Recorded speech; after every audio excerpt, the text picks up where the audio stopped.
um, hindi niya alam or misled siya or confused siya, right? Pero siyempre, ang sinasabi ko dito, signing a flawed budget with insertions, accountable siyempre ang presidente. Pero siyempre, siya rin ang nagsimula. Inumpisa niya sa SONA, mahiya naman kayo.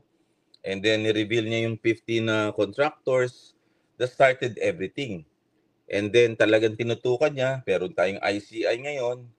At tinitingnan natin kung paano ang galaw ng Pangulo. But I think that would mitigate or reduce the burden on the president. Kasi, no, aminin natin, if you trust your cabinet members, some of your cabinet members are your friends, yan ho ang mahirap dun eh.